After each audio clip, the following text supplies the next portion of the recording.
You're looking at Jerome Hughes. I don't know if you noticed when he was in the box punching his hand, was saying to me, mate, it ain't that serious. That's actually one of the toughest losses to watch because we'd killed the Dogs the previous week. I thought, we're back, here we go. And then clearly it felt single-handedly like the grand final. I was giggling. I was going, man, they've got no answers to.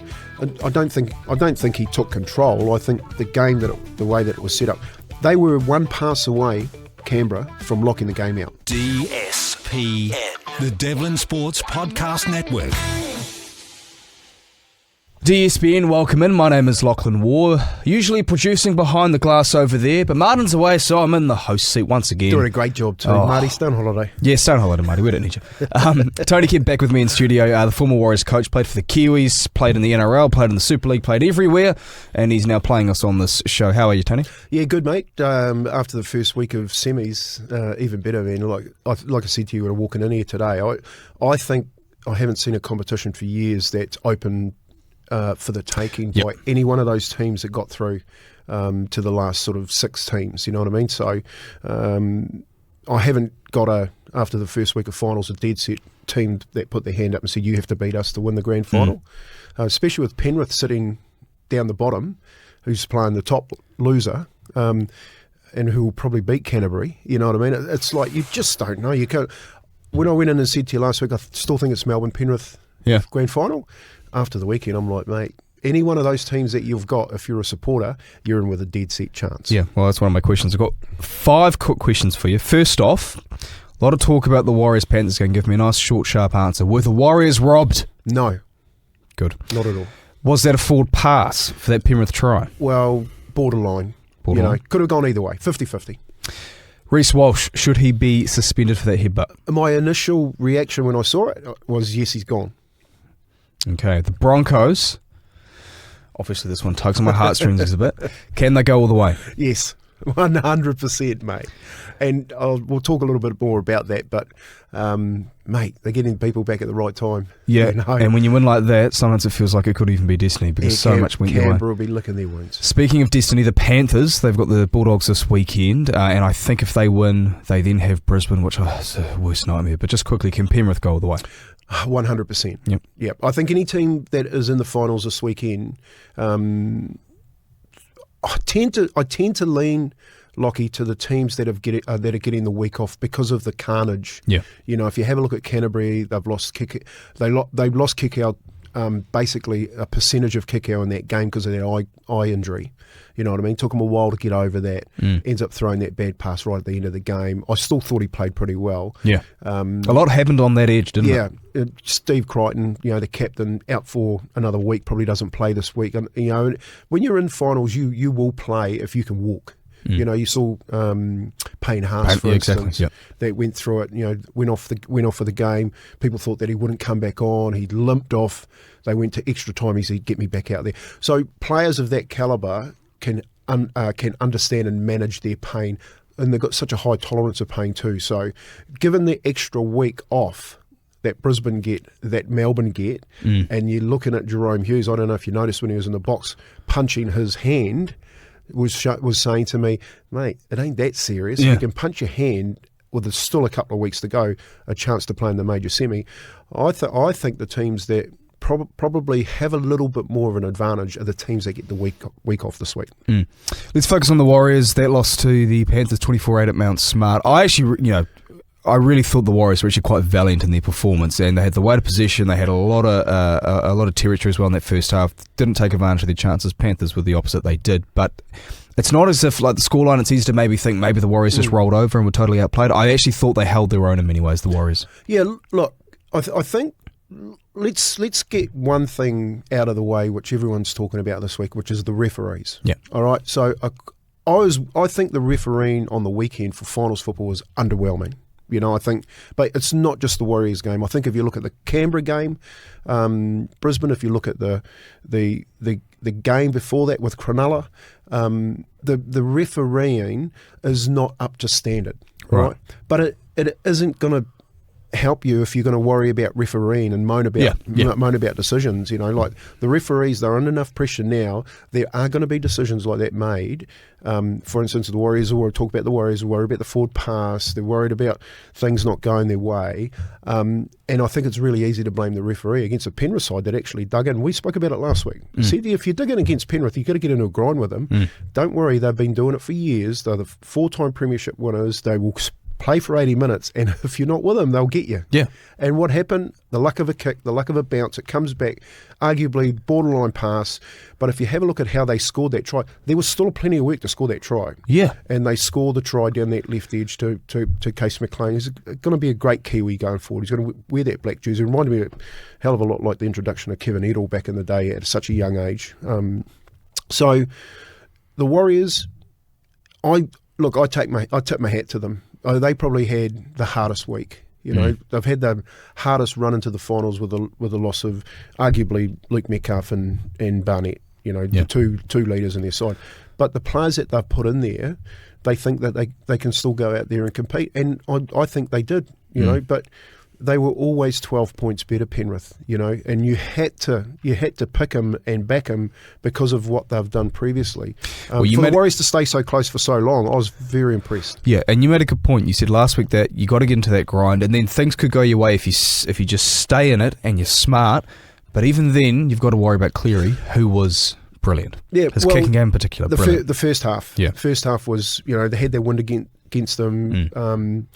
He basically, I think it was 5 repeat sets. He got back. So when you're playing that type of game, you're gaining a hell of a lot of confidence when you've got all the elements against you, and you can still get in the grind. If there was a hell of the rain had come down, so the thing with Penrith is that they adjust their game plan really well because they've got a really smart number 7. So just before kickoff, the clouds open, the rain comes down, and all of a sudden he says, "Hey boys, we ain't got the wind, so our kicking game has to be spot on. We need to get to the right position on the football field so that I can manufacture a kicking game that keeps us in it for the first half. Let's see if they can stay with us in the second half." That's the mindset. So he's played the game, repeat set, and buried them in the first half. People said death by 1,000 kicks. No, death by possession and position, because he could get into that position to put the kick into the end goal and make them come back out. So if you look at the Warriors, they have plenty of momentum in the first half. 5-1 the penalty count. They get a couple of calls with the referee, but the attack is poor. Yeah. And Cleary just goes into half time and says, "Okay, well, they've lasted 40 minutes with us. Let's see if they can last the next 40. A little bit of luck, some contentious calls, but that's the refereeing over the weekend, and Penrith get the game. Well, and that's the thing. And the Warriors fans, and it does hurt when it happens to you. Because I think that was a forward pass. The double movement, for example, I didn't think that was an issue at all, because I think momentum gets him there regardless of whether he makes the referee call is momentum. Normally your gut tells you, I'm watching, he's momentum, he's moving forward. Yeah. It could have, again, 50-50, could have gone either way. Yeah. And the Warriors have been getting those calls all year. They didn't get those calls, and people say we were robbed. You're not robbed, because in the first half you were buried with possession and his kicking game, and in the second half you couldn't hang with him. All right, they still got to score those points. Yeah. You know what I mean? So they put themselves into position to score the points to win the game.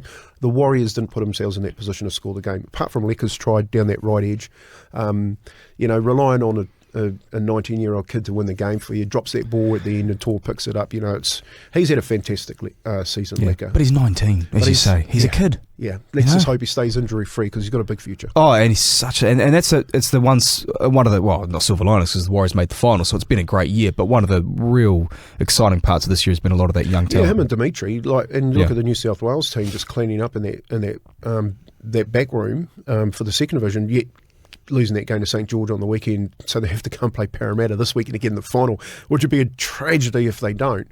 The depth looks pretty good for the Warriors, but what you're looking through this final series is, where do they go to next year? Because the question now is, where do the Warriors end up next year? Because that's the first thing. Yeah, of course. So you're looking at, they get back Mitch Barnett, they get back Luke Metcalf. Does it really make a hell of a difference to their team? And for me, it doesn't. All right, so I actually think that Chance Nickel-Clockstead's running on old legs. I think if the Warriors are to progress next year and stay in the 6, I think they need a new fullback. Well, there was an interesting set of events, for lack of a better term, earlier this year where he wasn't under contract, and then it was sort of being dragged out what the future of Chance was, and then Chance gets signed. But it felt like it happened a lot later than, say, it would have if they really wanted to keep him. Yeah, look, if that makes sense. I think if you look at, Nick Meaney, for instance, fills in for Peppernows, and he does an adequate job, and they get home. Yeah. But they get home because they play pretty good football across the board. Defensively, they've been pretty poor the 2 weeks leading into it. They defend for their lives to get home in that first game. But Nick Meaney isn't the answer.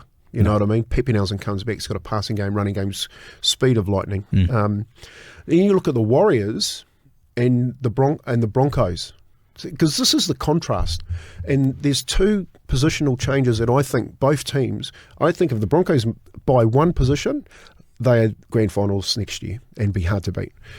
If you're watching last weekend's game. Yeah. And I think the Warriors, if they want to stay where they are, they need to buy a position. And that position is fullback. Not many of them going around. I'd be throwing, for me, I thought about it when I was watching the game, I'd be throwing, Tom Trebojevic wants to hit, his manager up to head to the UK. Go and throw your dollars at him. Rogers at the back end of his career, like whatever you're doing, like get that fullback position to make your team more solid. And for Brisbane, like Jonah Brissett for Melbourne. Who filled in on the weekend. Mate, Played well. You've got 2 aging halfbacks that basically should retire this year in Reynolds and... Well, Hunt, they're the same age, which I think people forget about Ben Hunt, by the way. They forget that Sean Johnson as well. You know, and Sean's gone, and so has Kieran Ford, and you've got to think, well, Reynolds and Hunt have to go. And I thought Hunt was average in that first 60 minutes. You know what I mean? He was on, like, it actually looked like he was on a gear that was back in the 80s. But if you put young Jonah in that side, alongside Walsh, and you got Ezra Mann in and if you line it well where you've got Hunt and Reynolds to tutor him, blokes with Haas and Carrigan and all coming through, I think their key signing for Brisbane is a 7. I'd be going all out for Jonah. But I think with their question around the Warriors, just to finish them off, I think they don't progress if they keep Chance at fullback. Well, you've got to think about it. It's all well and fine that you've achieved this, and it's like 2 years ago for the Warriors. It's wonderful what you've done. No one really expected it, and it's kind of come out of nowhere, and it also relies on other teams who we thought would be better not playing well. So the one that springs to mind straight away, who at least looked really good this year at the back end of the season, and everyone's penciling, maybe everyone's getting a bit overexcited, but penciling them for the top 8 next year is Parramatta. You've also then got someone like the Rabbitohs, who I can't imagine that a team coached by Wayne Bennett is going to be as bad and lose as many games in a row the way that they did. So and even then, the Cowboys under Todd Payten more often than not make the finals. So there's a number of teams that it's well and fine to say that the Warriors made the 8 this year, but there's a lot waiting in the ranks. And if you guys lose 1 or 2, like if the Warriors had lost Metcalf or Barnett at the start of the year, and then that same run of form they had at the end affects them, they don't make the 8, right? So, I mean, a lot has to go your way, but you can't sit there and just assume that this will be enough. No, they limped into the finals, but so did a couple of other teams, and it's played out that way. So, and you go into this week's games, and there's some hell to pay for some teams because they're struggling to pick sides, and that's what I'm saying, like the teams that get the 2 weeks off, they're the ones that are sitting in the box seat here. But with the Warriors and the way that they've played, you've got to remember, people pick Canberra to get the wooden spoon. They're minor premiers. That game on the weekend, I actually thought the Brisbane-Canberra game was a game that epitomised the whole of the weekend's games. Where you're sitting there in the edge of your seat as a supporter going, my team's got a chance here. Oh, no, they didn't get here. Mate, the Canberra game, my team's got a chance here, and they get to, and would go down in folklore if that ball went the other side of that bar that Reece Walsh hit. Would have went down in folklore, mate. The one that hit the middle bar, The best thing that happened, he got 10 minutes in the sin bin because the game was so topsy-turvy. And he got a breather. And put his head together, which he is a bit erratic, and come out and went, that's actually my game. And I'm sitting there going, with 8 minutes to go, you win it with a drop goal, mate. You win it. You win it with a 1 point drop goal. Because he hits the 2 points. I think he hits the 1 point. but it hits the post, goes in extra time. Ricky Stewart celebrates twice, and Ben Hunt on the old legs, with all that experience, it kicks them into the major centre. And he's not one of your go-to field goal options, Ben Hunt. He's never been that guy. Well, mate, they were out on their feet, both teams. You know, like I thought Canberra missed their opportunity when they went down on the intercept pass. You know, so the intercept pass where Mariner catches it, they 3-on-1. I actually think they should have taken the 1 point, the tackle before, and set themselves up. But it's a funny thing, rugby league, Lockie. You know, like you get to that stage, and you got to remember that, especially in today's game, it's so physical, and you know. I'm thinking about a lot of things here, but it's so physical, and so the endurance is needed over just 80 minutes is tough enough, but to go to 90 minutes, 93 minutes, and think clearly, but have those players like Payne Haas is struggling with an ankle injury, Kerrigan's, you know, coming on, and the two reserves that jumped off the bench, the 15 and the 14 for Brisbane, were gone. Yeah. And you're trying to set them up for a drop kick. It's like, mate, you need all your pieces in place to go. It's just so that it so happens it falls to Hunt, and he can kick a field goal. You know, it's not the first one he's kicked in his career. Probably go down. And, you know, if they win the grand final, probably goes down. And they talk about moments. Probably goes down as, you know, although they will put that kick if they win the grand final alongside his dropped catch against North well, Queensland it's Cowboy. 10 years on, as the Channel 9, we get the Fox Sports commentary in New Zealand, but the Channel 9 commentary made a point of saying it's 10 years on. I mean, I'm thinking back to when I first started supporting the Broncos, which was in 2008, and we had Peter Wallace as our starting halfback. And when I was at that age, I thought Peter Wallace is a great player. And I think he played in Origin, a couple of them for New South Wales. And he was good, but he wasn't in the top sort of 6 or 7 halfbacks in the NRL at the time, but we were still able to get into the finals, and we were still a premiership threat, you know? Yeah, so you know, you don't need everyone to be a Reece Walsh in your team. Yeah. You know what I mean? The Peter Wallaces, there's plenty of those guys that are, you know, Sexton's a good example. One of the best front rowers I ever played with was a guy called Tony Butterfield.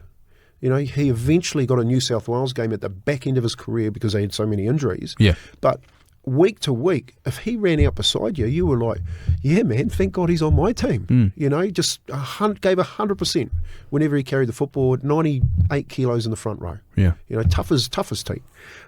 So those type of players, the Peter Wallaces, the Tony Butterfields, you need them. You don't need the superstars in your game. Yeah. But those players will get you to finals. And just so happens that Butt's got the grand final in his 10th year at the club because he was an original signing. You know, so I think, you know, geez, you'll be kicking yourself when you because you look at the finals, you look at Elise Katoa at Melbourne, you go, man, that'd be great if you had Lecker on one side and him on the other. Yeah.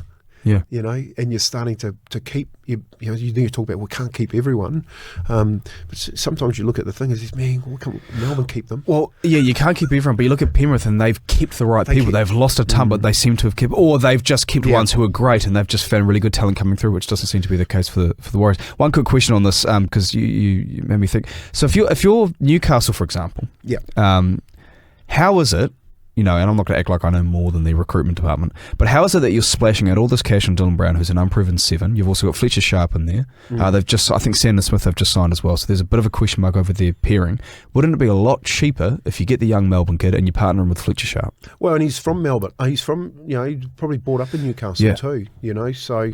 look, in clubland, there's a lot of moving pieces. You know, you've got your CEO, and what you don't realise with Newcastle is that they've taken Peter Parr out of football and they put him into that CEO's role. Right. So Peter Parr's part of the alongside their recruitment manager to get Dylan Brown there.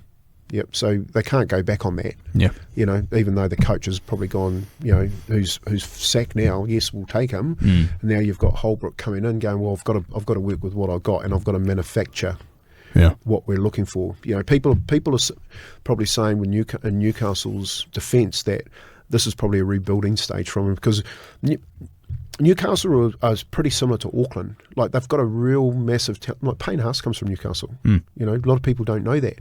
And they've had like Kamali came from Newcastle, you know, because he couldn't get a start because of Andrew John. So they've got a really big catchment area, just like Auckland and just like New Zealand, but they don't all go to Newcastle. And what they've done with Holbrook, what they're doing with their strategy in their junior systems is to bring that method back, where they can develop from within and become a development club, and then develop their own players that come through. And I know that Joey Johns and Matty Johns are big on this, and the Warriors are starting to do it. And I don't think you're giving Andrew Webster enough credit. He comes from Penrith, he sees how the model works, and then he comes over here, and then all of a sudden we've got a New South Wales team, we've got a Harold Matson, an SG Ball team. We're developing academies around New Zealand where everyone... I'm the first one to say, I'm a firm believer that every kid that plays in New Zealand should go to the Warriors. Yeah, I'm the same. I'm the exact same. But we've got such a big pool of potential that we can't take everyone. So then it comes down to the nous and the intelligence of your scouts to be able to pick the right ones, that's right. And then keeping them, because, Noel Kore started in the Warriors in the 20s and won a comp, and he comes back. Yeah. You know what I mean? Roger starts in the schoolboys and heads to Sydney City, comes back. Yeah. Even young Clark starts in the 20s, plays half, comes back. You're not keeping them, you're sending them out, you let them go, and then you're trying to buy them back at a premium. So it's about trying to get the balance right. Yeah. I want to talk about Reece Walsh. A good thing and a bad thing. I'll start off with the good, because we talked about the bad before, which is the headbutt. The good thing is that period after his sin binning when he came on, I obviously have maroon and gold glasses on when I view the Broncos, because they're my favourite team. But the way he took control of the game, and I won't say single-handedly, but close to single-handedly put it into extra time, reminded me a lot of what Cleary did in the grand final in 2023. Now, I'm not saying Reece Walsh is on the same level of Nathan Cleary. I don't think he's too far, because I think he's one of the best players in the comp. But how good was that period from Reece at the end of the game? Unbelievable. I'm sitting there, I was giggling. I was going, man, they've got no answers to. I don't think he took control. I think the game the way that it was set up, they were one pass away, Canberra, from locking the game out. Yeah. So the English back row drops the ball from Tapani when he drops it over the top. Yeah. Should have caught it. There was no way in the world he should have dropped it. And they're saying Szymanski knocked it out of his hands or whatever. He just dropped the ball cold. That nails the game. It's done. All right. But he doesn't. Walsh comes back on. They get a bit of structure about themselves. They go down that left edge and they head to the smallest person on the park, which is the halfback Fogarty, and they have some fun. Ricky Stewart's son drops the ball twice. They have some fun. They go down that same edge, that right edge of. By the way, same edge that, just quickly, when the Broncos came back and beat the Dogs in Sydney, I can't remember what round it was, where they were down by 16 with like 10 to play, and then they came back and won. Everything was down their left edge. Yeah. So he's got a left foot. So Walsh has got a left foot. He runs best right to left, and he's got a best pass right to left, so his selection of passes is really good. But the other thing about him, there is not a Reece Walsh. I'm talking about fullbacks of the Warriors. I'm saying, how can we kind of keep Reece Walsh? Yeah, we win a premiership probably with that kid in our team. You know what I mean? So Reece Walsh, what he done? That's what I'm saying. He was an inch away from like it being talked about as one of the greatest individual efforts in a semi-final ever, because I'm sitting there going, he's going to get him. Yeah. Like if they score, if they score now, they can have heaps of time up their sleeves to kick 2 field goals. Well, if he kicks 2 conversions as well, Brisbane won that in regulation, right? So I just think that's why I say the competition is really up for the taking here. If Reece Walsh is a diamond or he's a rock, he's no in between with him. Yeah. He's going to give you like absolute shit, or he's going to give you absolute... or both at the same time. And it must be frustrating to be the coach of Reece Walsh, but, mate, when you're watching that, I think from a... you got these superstars in the NFL and the basketball. He's the Kobe Bryant of rugby league. Like, you throw him the ball and you don't know what's going to happen. Yeah. He's that type of player. So they get Reynolds back. They give Haas another week off and he gets fit. I think they need to strengthen their bench a little. I thought their bench was poor, but they're a dead set chance, mate. With form, because the other thing is no one's talking about his form. Yeah. So his form is red hot. Well, it's like Jared Hayne and how he was playing at the isolating Jared Hayne the player, how he was performing at the back end of the 09 season when he just turned it on, won the Dally M, but Parramatta from 8th got to the grand final, and a lot of it was off the back of just his insane performances. It's a similar sort of vibe for the Broncos. 100%, 100%. So they're a definite chance, Lockie, which I know you'll be over the moon. I was stoked about. Yep. Because I mean, you think about Brisbane, like pre-season, I thought they'd be in the grand final with the Storm again. I'm probably biased, which I tell you what, that's not looking too bad now. But they were 5-7, and they had that awful performance against Manly on that Saturday night where they were just soft, like the All Blacks this past weekend, just soft. And I just thought this team's lucky to make the 8 at this rate, and Madge could well lose his job. And you were saying on this podcast that he was probably going to be out of there if that form continued, and they've turned it around. And that's look. There's a lot of luck that I don't care. I've been in the game for a long time, and I've been coached by some really good people, and I've been coaching, and I've watched coaches, and I don't care what people say. There is luck involved. You're lucky you got Reece Walsh on your side, because without Reece Walsh on your side on the weekend, you're out. You're playing again this weekend. But for the sake of having such good players, it's like Joey. He's the player that the Mel Riley had, and Danny Baderas, Joey Johns. And wins a comp for Newcastle. In their 10th year. As Reece Walsh, he can win a comp for you. Nathan Cleary, Ivan's son. He can win a comp for you. So Brisbane have that ability sitting there right there. If everyone else does their role, this is what he will be saying. If you just do your role and you get us to positions on the field, he'll win us the comp. Yeah. And everyone knows it. Yeah. And they're seeing it as, at its best the way they can now. Penrith, for Brisbane to get Penrith, mate, they're dead set. If they get Penrith, which I think will be I think Penrith gets Canterbury this weekend, mainly because Canterbury are still struggling. They don't know where Sexton's playing. He's injured now. Galvin's, I just think, been really disappointing. But the loss of Crichton as a leader, Kikau, he'll be thinking a little bit about his eye. Burton, does he have another big game like that? I think Penrith are warming up into it. Well, also the problem with the Dogs is not only is it sort of injury troubles, but as you're touching on, it's just confusion about who's playing where and what the roles are. That can't be at all good going into a final scale. A sudden death one now against Penrith, who, as you say, turning up at the right time. 100%, yeah. And they're rolling into it. Which I don't want to happen, because as a Broncos fan, Nathan Cleary tore us apart at Suncorp, which is early this year. That's actually one of the toughest losses to watch, because we'd killed the Dogs the previous week, and I thought, we're back, here we go. And then Cleary, it felt single-handedly like the grand final. When you think about it this is really, this is a defining time for Ivan.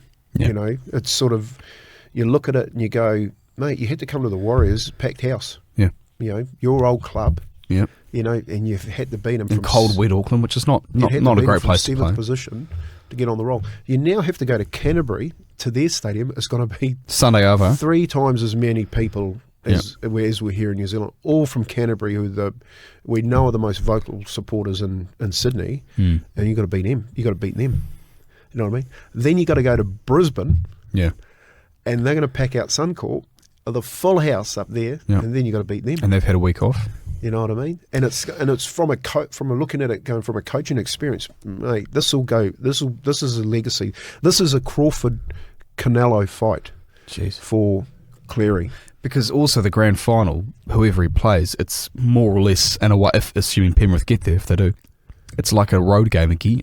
Because as much as you're in Sydney, I mean Melbourne or Canberra, because might be one of those two likely, based on how good they've been playing this year. They go into that as the highest seed, the better team all year, and teams who have both beaten you recently in Golden. I think both went to Golden Point, or close games at least. So everything's on the road, backs against the wall. Both sides beat Penrith by a point. Yeah. Both of them did. Yeah. So they go in and they go, well, we know we can beat him. He's hit the post when they've lost it to Canberra. Yeah. They've gone 80 to win it. And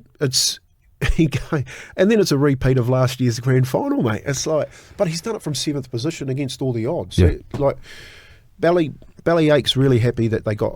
I thought that Melbourne, they started really well, and then they just got into the. They've got another gear in them, haven't they? Well, Jonah's kicking game kept them in the game, you know, and Canterbury had an opportunity to win the game, and they couldn't do it, and they had players out, So the systems down in Melbourne were strong enough to get Bellyache home, and you could see that on his face when he was talking in the aftermatch. So he's real happy they get a week off, and he's got Pat coming back, and possibly, like he said in the coach's review post game, I might have Jerome. So we'll decide that today. I think he said today or tomorrow. different team with those two in it. Totally different team. So it's going to be a tough couple of weeks for Canberra. They had their opportunity, they missed it. Ricky will be kicking himself. They now got to do it the tough way. Well, if you're Cronulla, you're rubbing your hands a bit at this contest here. Under the radar. They're the giant. Because everyone writes them off straight away. Well, they said that the Roosters were the giant killers. You know what I mean? And they were the bookies' favourites at the TAB as well. The Roosters. Cronulla are. You think last week. You think about Cronulla.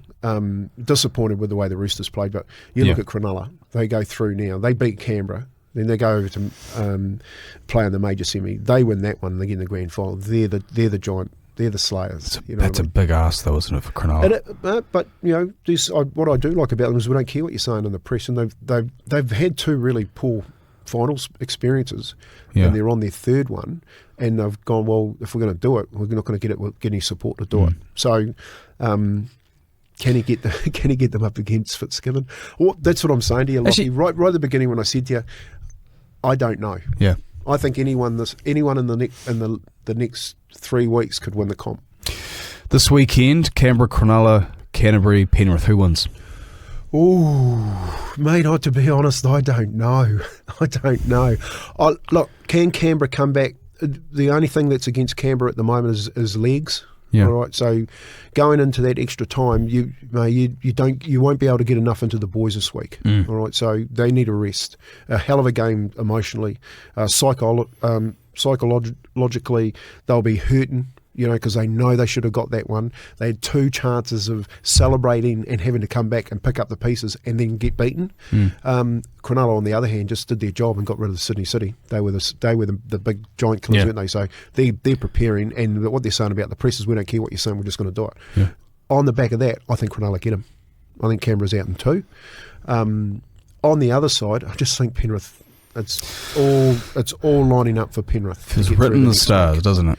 It is. I just think that Canterbury, not only are they struggling offensively with Galvin and Sexton and Mahoney not being picked, and you've got that battle with the coach going on, but I just think injuries and suspensions are going to hurt him. I think Crichton's a massive loss. Can Burton go again? That kicking game of Burton really kept him in it. I thought they used him well down that left edge with that kicking game, but can he produce another one of those? I'm not too sure. And can Toby Sexton last? If he does start, can he last the game? Or if he comes off the bench, do they lose a bench player if he gets hit? That, because, mate, sternums they're sore. So no matter how many needles you get in them, if you're a little halfback and you've got to tackle some big boys coming down there, Fanua Blake will be heading to him. I guarantee if it's good them saying that's him, as soon as Sexton gets on, let's go at him. So Nathan Cleary says that we're going at him. Yep. So I just think Penrith. I can't see Penrith not getting through to the next week. The Cronulla game, I think they're tired. I think tired and emotionally wrecked Canberra, and I think Cronulla they will be the giant slaying will start this weekend. DSPN.